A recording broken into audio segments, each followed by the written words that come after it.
ಈ ವೃಷಭ ರಾಶಿಯವರು ಸಾಮಾನ್ಯವಾಗಿ ಈ ವೃತ್ತಿ ಕ್ಷೇತ್ರದಲ್ಲಿರಲಿ ಅಥವಾ ವ್ಯಾಪಾರ ಕ್ಷೇತ್ರದಲ್ಲಿರಲಿ ಸ್ವಲ್ಪ ಸಮಾಧಾನವಾಗಿ ಯೋಚಿಸಿ, ನಿಧಾನವಾಗಿ ಚಿಂತಿಸಿ, ಸಾಂಪ್ರದಾಯಿಕ ರೀತಿಯಲ್ಲಿ ಅವರವರ ಕೆಲಸಗಳಲ್ಲಿ ತೊಡಗಿಸ್ಕೊಳ್ತಾರೆ. ಇದು ಅವರ ಬೇಸಿಕ್ ನೇಚರ್.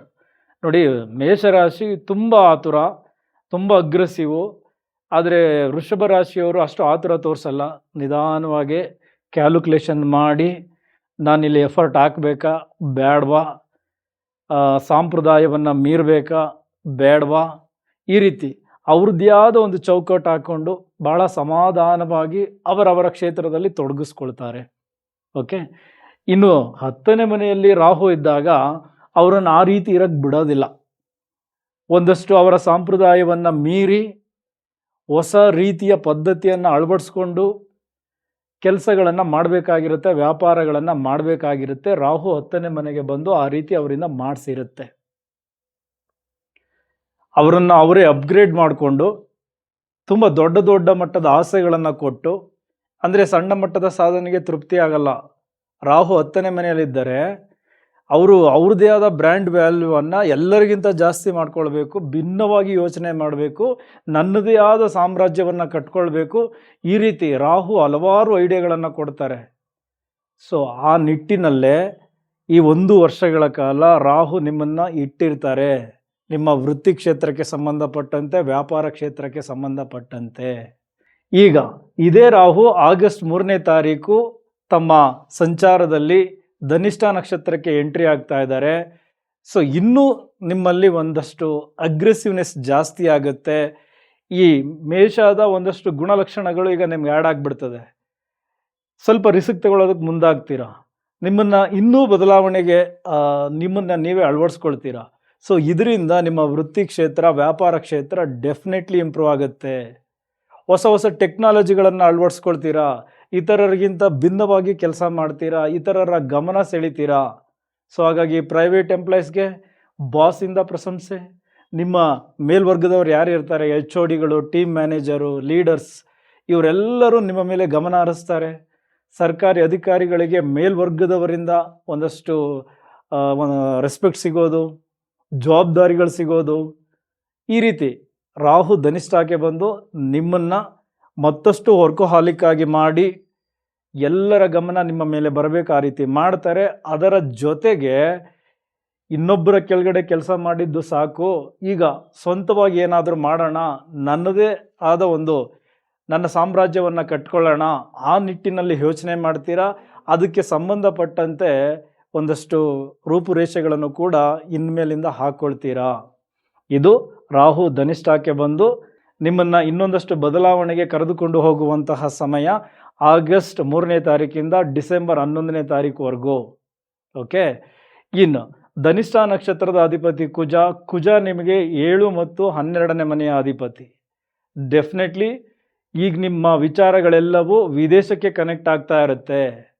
ಈ ಇಂಪೋರ್ಟ್ ಎಕ್ಸ್ಪೋರ್ಟ್ ಬಿಸ್ನೆಸ್ ಮಾಡ್ತಾ ಇದ್ದರೆ ಅಲ್ಲಿ ದೊಡ್ಡ ಮಟ್ಟದ ಡೆವಲಪ್ಮೆಂಟ್, ಈ ವಿದೇಶಿ ಕಂಪನಿಗಳಲ್ಲಿ ನೀವು ಕೆಲಸ ಮಾಡ್ತಿದ್ದರೆ ಅಲ್ಲಿ ಅದ್ಭುತವಾಗಿ ನಿಮಗೆ ಯಶಸ್ಸನ್ನು ತಂದು ಕೊಡ್ತಾರೆ ಇದೇ ರಾಹು. ಅಲ್ಲಿ ಕೆಲಸಗಳಿಗೆ ಟ್ರೈ ಮಾಡ್ತಾ ಇದ್ದರೆ ಇಲ್ಲಿಂದ ಶುರುವಾಗುತ್ತೆ ಹೊಸ ಹೊಸ ಆಪರ್ಚುನಿಟಿ ಸಿಗೋದಕ್ಕೆ.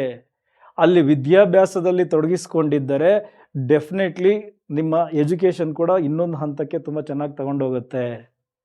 ಓವರಾಲ್ ಬೇರೆ ರಾಜ್ಯಗಳಿಗೆ ಕನೆಕ್ಟ್ ಆಗಿದ್ದರೆ, ದೂರದ ಸ್ಥಳಗಳಿಗೆ, ಅಂದರೆ ಡಿಸ್ಟ್ರಿಕ್ಟ್ ವೈಸ್ ನಿಮ್ಮ ವ್ಯಾಪಾರ ಅಥವಾ ನಿಮ್ಮ ವೃತ್ತಿ ಕ್ಷೇತ್ರ ನೀವಿರುವ ಸ್ಥಳದಿಂದ ತುಂಬ ದೂರಕ್ಕೆ ಕನೆಕ್ಟ್ ಆಗಿದ್ದರೆ, ಅದು ಈ ಒಂದು ಕಾಲಘಟ್ಟದಲ್ಲಿ ರಾಹು ಧನಿಷ್ಠಕ್ಕೆ ಬಂದಿರೋದ್ರಿಂದ ಅಲ್ಲಿ ಸ್ವಲ್ಪ ಯಶಸ್ಸನ್ನು ತಂದು ಕೊಡುತ್ತೆ.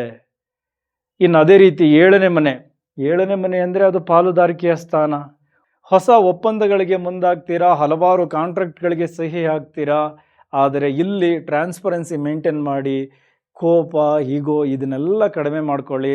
ಆಗ ನಿಮ್ಮ ಪಾಲುದಾರಿಕೆಯ ವ್ಯವಹಾರವು ಕೂಡ ಸಕ್ಸಸ್ ಆಗುತ್ತೆ. ಸೊ ನಿಮ್ಮ ಗ್ರಾಹಕರನ್ನು ಸೆಳೆಯೋದಕ್ಕೆ ನೀವು ಟೆಕ್ನಾಲಜಿಯನ್ನು ಅಳವಡಿಸ್ಕೊಳ್ತೀರಾ, ಅಂದರೆ ಡಿಜಿಟಲ್ ಮೀಡಿಯಾದಲ್ಲಿ ತುಂಬ ಸ್ಟ್ರಾಂಗ್ ಆಗ್ತೀರಾ. ನಿಮ್ಮ ವಿಚಾರಗಳನ್ನು ಸೋಷಿಯಲ್ ಮೀಡಿಯಾಗಳಲ್ಲಿ ಬಿಟ್ಟು ಅದರಿಂದ ಗ್ರಾಹಕರನ್ನು ಅಟ್ರಾಕ್ಟ್ ಮಾಡಿ ನಿಮ್ಮ ಬಿಸ್ನೆಸ್ಸನ್ನು ಇನ್ನೊಂದು ಲೆವೆಲ್ಗೆ ತೆಗೆದುಕೊಂಡು ಹೋಗ್ತೀರಾ. ಯಾರ್ಯಾರು ಆಲ್ರೆಡಿ ಡಿಜಿಟಲ್ ಮೀಡಿಯಾದಲ್ಲಿ ಇನ್ವಾಲ್ವ್ ಆಗಿದ್ದೀರಾ, ಮೀಡಿಯಾ ಕ್ಷೇತ್ರದಲ್ಲಿ ಇನ್ವಾಲ್ವ್ ಆಗಿದ್ದೀರಾ, ಕಲಾ ಕ್ಷೇತ್ರದಲ್ಲಿ ಇನ್ವಾಲ್ವ್ ಆಗಿದ್ದೀರಾ, ರಾಹು ಧನಿಷ್ಠಕ್ಕೆ ಬಂದಿರೋದು ನಿಮ್ಮನ್ನು ಇನ್ನೊಂದಷ್ಟು ಟೆಕ್ನಿಕಲಿ ತುಂಬ ಸ್ಟ್ರಾಂಗ್ ಮಾಡಿ ನಿಮ್ಮ ವಿಚಾರಗಳಿಗೆ ಒಂದು ಹೊಸ ರೀತಿಯ ಕಲ್ಪನೆಯನ್ನು ಕೊಡ್ತಾರೆ. ಅದು ಒಳ್ಳೆಯ ರೀಚನ್ನು ಪಡೆದುಕೊಳ್ಳುತ್ತೆ. ಇದರಿಂದ ನಿಮ್ಮ ವೃತ್ತಿ ಕ್ಷೇತ್ರ, ವ್ಯಾಪಾರ ಕ್ಷೇತ್ರ ಡೆಫಿನೆಟ್ ಆಗಿ ತುಂಬ ಚೆನ್ನಾಗಿ ಬೆಳೀತದೆ. ಆನ್ಲೈನ್ ಪ್ಲ್ಯಾಟ್ಫಾರ್ಮ್ಗಳಲ್ಲಿ ಇನ್ವೆಸ್ಟ್ಮೆಂಟ್ ಮಾಡ್ತೀರಾ, ಔಟ್ ಆಫ್ ದ ಬಾಕ್ಸ್ ಯೋಚನೆ ಮಾಡ್ತೀರಾ, ಇನೋವೇಟಿವ್ ಆಗಿ ಥಿಂಕ್ ಮಾಡ್ತೀರಾ. ನಿಮ್ಮನ್ನು ನೀವು ಈ ಒಂದು ಕಾಲಘಟ್ಟದಲ್ಲಿ ಕಂಪ್ಲೀಟಾಗಿ ಅಪ್ಗ್ರೇಡ್ ಮಾಡ್ಕೊಳ್ತೀರಾ. ಇದು ಸುಮ್ಮನೆ ಆಗಿಬಿಡಲ್ಲ. ನಿಮ್ಮ ಪ್ರಯತ್ನ ಅದ್ಭುತವಾಗಿ ಬೇಕು. ಆದರೆ ಕೆಲವೊಂದು ಸರಿ ತುಂಬ ಆತುರದ ನಿರ್ಧಾರಗಳು, ಕೆಲವೊಂದು ಸರಿ ತುಂಬ ಭ್ರಮೆಯ ವಿಚಾರಗಳು, ಇದೆಲ್ಲವೂ ಬಂದ್ಬಿಡ್ತದೆ. ರಾಹು ಭ್ರಮೆ, ಕುಜ ಆತುರ. ಸೊ ಹಾಗಾಗಿ ಭ್ರಮೆಯಲ್ಲಿ ಕೆಲವೊಂದು ಸರಿ ತಪ್ಪು ಕ್ಯಾಲ್ಕುಲೇಷನ್ಸ್ ಆಗಬಹುದು, ಆತುರದಲ್ಲಿ ತಪ್ಪು ನಿರ್ಧಾರಗಳಾಗಬಹುದು. ಸೊ ಹಾಗಾಗಿ ನಿಮ್ಮ ಕ್ವಾಲಿಟೀಸ್ ಏನು? ನಿಧಾನವಾಗಿ ಯೋಚನೆ ಮಾಡೋದು, ಸಮಾಧಾನವಾಗಿ ಚಿಂತನೆ ಮಾಡೋದು ಅದಿರಲಿ. ಆದರೆ ಈಗ ಸ್ವಲ್ಪ ಸಂಪ್ರದಾಯವನ್ನು ಮೀರಿ ಈಗ ರಾಹು ಏನು ಔಟ್ ಆಫ್ ದ ಬಾಕ್ಸ್ ಯೋಚನೆ ಮಾಡಿ ಅಂತ ಇದ್ದಾರಲ್ಲ, ಆ ರೀತಿ ಔಟ್ ಆಫ್ ದ ಬಾಕ್ಸ್ ಯೋಚನೆ ಮಾಡಿ ನಿಮ್ಮ ಪ್ರೆಸೆಂಟೇಷನ್ ಸ್ಟೈಲನ್ನು ಅಪ್ಗ್ರೇಡ್ ಮಾಡ್ಕೊಳ್ಳಿ. ನಿಮ್ಮ ಆಫೀಸಲ್ಲಿ ಹೊಸ ಟೆಕ್ನಾಲಜಿಗಳನ್ನು ಅಳವಡಿಸ್ಕೊಳ್ಳಿ. ಸಿಂಪಲ್, ನೀವು ಸಣ್ಣ ವ್ಯಾಪಾರ ಮಾಡ್ತಾಯಿರಿ, ದೊಡ್ಡ ಮಟ್ಟದ ಕಂಪನಿ ನಡೆಸ್ತಾಯಿರಿ, ಅಥವಾ ಒಂದು ಗಾರ್ಮೆಂಟ್ಸಲ್ಲಿ ಕೆಲಸ ಮಾಡ್ತಾಯಿರಿ, IT ಕ್ಷೇತ್ರದಲ್ಲಿ ಕೆಲಸ ಮಾಡ್ತಾಯಿರಿ. ಈಗ ನಿಮ್ಮ ತಲೆಗೆ ಕ್ರಿಯೇಟಿವ್ ಐಡಿಯಾಗಳನ್ನು ತುಂಬಬೇಕು. ನೀವು ಮಾಡೋದನ್ನೇ ಇನ್ನೊಬ್ಬರಿಗಿಂತ ಭಿನ್ನವಾಗಿ ಹೇಗೆ ಮಾಡ್ತೀರಾ ಅನ್ನೋದರ ಮೇಲೆ ಗಮನ ಕೊಡಬೇಕು. ಆಗ ರಾಹು ಆ್ಯಕ್ಟಿವ್ ಆಗಿ ನಿಮಗೊಂದಷ್ಟು ಐಡಿಯಾಲಜಿಗಳು ತುಂಬ ಚೆನ್ನಾಗಿ ಸಿಗುತ್ತೆ. ಆ ಐಡಿಯಾಗಳು ಮಾರ್ಕೆಟಲ್ಲಿ ವ್ಯಾಲ್ಯೂ ಸಿಗುತ್ತೆ. ಹಾಗೆ ವೃಷಭ ರಾಶಿ, ವೃಷಭ ಲಗ್ನದ ರಾಜಕೀಯ ಕ್ಷೇತ್ರದಲ್ಲಿರೋರಿಗೆ ನೀವು ಈಗ ಹಳೆ ಪದ್ಧತಿಯನ್ನು ಬಿಟ್ಟು ಹೊಸ ಶೈಲಿಯಲ್ಲಿ ನಿಮ್ಮ ರಾಜಕೀಯ ತಂತ್ರಗಾರಿಕೆಯನ್ನು ಮತ್ತಷ್ಟು ಅಪ್ಗ್ರೇಡ್ ಮಾಡ್ಕೊಳ್ಬೇಕು. ಜನರಿಗೆ ರೀಚ್ ಆಗಬೇಕು ಅಂದರೆ ಇವತ್ತಿನ ತಂತ್ರಜ್ಞಾನವನ್ನು ತುಂಬ ಚೆನ್ನಾಗಿ ಬಳಸ್ಕೊಳ್ಬೇಕು. ಸೋಷಿಯಲ್ ಮೀಡಿಯಾದಲ್ಲಿ ಆ್ಯಕ್ಟಿವ್ ಆಗಿ. ರಾಹು ಅದನ್ನೇ ಬಂದು ನಿಮ್ಗೆ ಹೇಳ್ತಾ ಇರೋದು. ಓಕೆ, ನಿಮ್ಮ ಒಂದು ರಾಜಕೀಯ ವರ್ಚಸ್ಸು ತುಂಬ ಚೆನ್ನಾಗಾಗಬೇಕು, ರೀಚ್ ಚೆನ್ನಾಗಾಗಬೇಕು, ನಿಮ್ಮ ಬಗ್ಗೆ ಎಲ್ಲ ಕಡೆ ಚರ್ಚೆ ಆಗಬೇಕು. ಓಕೆ, ಈ ನಿಟ್ಟಿನಲ್ಲಿ ನೀವು ಯೋಚನೆ ಮಾಡ್ತಾ ಇದ್ದರೆ ರಾಹು ಕೊಡುವಂತಹ ಐಡಿಯಾಗಳನ್ನು ಅದ್ಭುತವಾಗಿ ಬಳಸ್ಕೊಂಡು ಅಖಾಡಕ್ಕೆ ಇಳೀರಿ. ಸುಮ್ಮನೆ ಕೂತ್ಕೋಬೇಡಿ, ನಿಧಾನ ಮಾಡಬೇಡಿ. ಎಲೆಕ್ಷನ್ ಇನ್ನೂ ಸ್ವಲ್ಪ ಮುಂದೆ ಇದೆ, ಆಮೇಲೆ ಟ್ರೈ ಮಾಡಿದ್ರಾಯ್ತು. ಇದು ಸರಿಯಾದ ಸಮಯ. ಸರ್ಕಾರಿ ಅಧಿಕಾರಿಗಳು ಅಷ್ಟೇ ನಿಮ್ಮ ಕಾರ್ಯಕ್ಷೇತ್ರಗಳಲ್ಲಿ ಇನ್ನೂ ಅಡ್ವಾನ್ಸ್ ಲೆವೆಲ್ ಯೋಚನೆ ಮಾಡಿ ನಿಮ್ಮ ಒಂದು ಕುರ್ಚಿಯನ್ನು ಗಟ್ಟಿ ಮಾಡ್ಕೊಳ್ಳಿ. ಈ ರೀತಿ ಎಲ್ಲರಿಗೂ ಇದು ಅನ್ವಯಿಸುತ್ತೆ. ಎಲ್ರಿಗೂ ಒಳ್ಳೆಯದಾಗಲಿ. ನಿಮ್ಮ ಆರೋಗ್ಯದ ಕಡೆ ಹೆಚ್ಚು ಗಮನ ಕೊಡಿ. ಕೋಪವನ್ನು ಕಂಟ್ರೋಲ್ ಮಾಡ್ಕೊಳ್ಳಿ.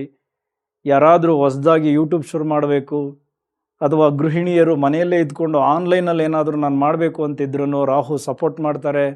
ಸೊ ಎಲ್ಲರೂ ಈ ರಾಹುವನ್ನು ಆ್ಯಕ್ಟಿವೇಟ್ ಮಾಡಿಕೊಂಡು ಈ ಆನ್ಲೈನಲ್ಲಿ ಏನಾದರೂ ಸಂಪಾದನೆ ಮಾಡಬೇಕು ಅಂತಿದ್ದರೆ ಇದು ಸರಿಯಾದ ಸಮಯ. ಆ ನಿಟ್ಟಿನಲ್ಲಿ ಕೆಲಸಗಳನ್ನು ಮಾಡಿ, ಪ್ಲ್ಯಾನ್ಸ್ಗಳನ್ನು ಮಾಡ್ಕೊಳ್ಳಿ. ಡೆಫಿನೆಟ್ಲಿ ಆಗಸ್ಟಿಂದ ಡಿಸೆಂಬರ್ವರೆಗೂ ಅದು ವರ್ಕ್ ಆಗುತ್ತೆ. ನಿಮ್ಮೆಲ್ಲರಿಗೂ ಒಂದು ಹೊಸ ಬದುಕು ಖಂಡಿತ ಸಿಗುತ್ತೆ. ಇಂಡಿಪೆಂಡೆಂಟಾಗಿ ಏನಾದರೂ ಒಂದು ಸಾಧನೆ ಮಾಡ್ತೀರಾ, ಹಣ ಗಳಿಸೋದಕ್ಕೆ ಒಂದಷ್ಟು ಮೂಲಗಳನ್ನು ಸೃಷ್ಟಿ ಮಾಡ್ಕೊಳ್ತೀರಾ. ನಿಮ್ಮೆಲ್ಲರಿಗೂ ಒಳ್ಳೆಯದಾಗಲಿ. ಇಲ್ಲಿವರೆಗೂ ವಿಡಿಯೋ ನೋಡಿದ್ದಕ್ಕೆ ಧನ್ಯವಾದಗಳು. ಮುಂದಿನ ವಿಡಿಯೋದಲ್ಲಿ ಮತ್ತೆ ಸಿಗೋಣ. Thank you very much.